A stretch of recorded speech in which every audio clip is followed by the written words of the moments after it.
Dan pemirsa, Polda Nusa Tenggara Barat menetapkan istri Brigadir Esko Faskareli, Bribtu Rizka Sintiani sebagai tersangka pembunuhan suaminya. Namun hingga saat ini motif pembunuhan ini masih belum juga terungkap.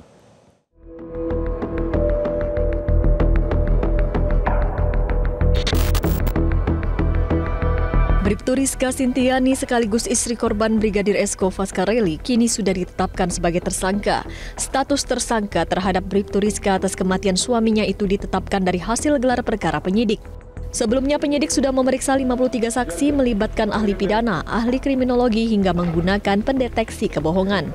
Dua anak Brigadir Esko dan Bribtu Rizka yang berusia 7 dan 2 tahun kini sudah dibawa dan dirawat oleh orang tua Brigadir Esko. Meski telah menetapkan status tersangka, hingga kini polisi belum membuka motif di balik pembunuhan tersebut. Sebelumnya juga memang sudah ada beberapa saksi-saksi yang diperiksa ya. Sekali lagi mohon doanya mudah-mudahan teman-teman dari penyidik dari Polres Lombok Barat yang di backup sama di Treskrimum bisa mempercepat untuk proses penyidikannya. Terima kasih.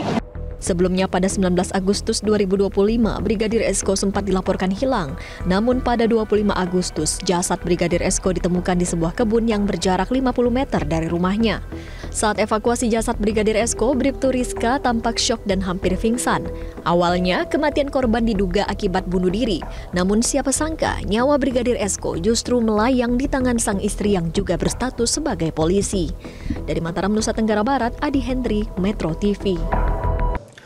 Keluarga Brigadir Esko mendesak penyidik untuk mengungkap pelaku atau aktor lain yang diduga turut terlibat dalam kematian Brigadir Esko. Kini polisi sudah menetapkan sang istri, yakni Bribtu Rizka, sebagai tersangka. Keluarga korban Brigadir Esko melalui kuasa hukumnya, lalu Anton Haryawan, meminta para penyidik untuk mengungkap pihak lain dalam kematian Brigadir Esko ini. Keluarga yakin Bribtu Rizky, sang istri yang sudah ditetapkan sebagai tersangka, tidak bekerja sendirian untuk menghabisi nyawa Brigadir Esko ini. Dan hingga saat ini aparat kepolisian belum juga memberikan keterangan resmi penetapan tersangka dan juga apa motif dari pembunuhan ini.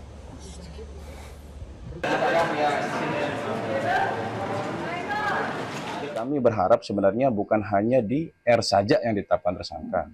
Kami meminta kepada Polda NTB, Satreskrim Polres Lombok Barat, bahwa ada pihak-pihak yang ikut serta melakukan, jadi menghilangkan alat bukti, itu juga ditetapkan tersangka. Dan kami meminta ditambahkan pasal 354, dijuntukan pasal 354 bagi pelaku yang turut serta melakukan. Itu siapa? Apakah ada hubungan keluarga? Oh ya, ada hubungan keluarga dengan almarhum Brigadir Esko. Jadi sudah disampaikan oleh penyidik langsung kepada kami. Jelajahi cara baru mendapatkan informasi. Download Metro TV Extend sekarang.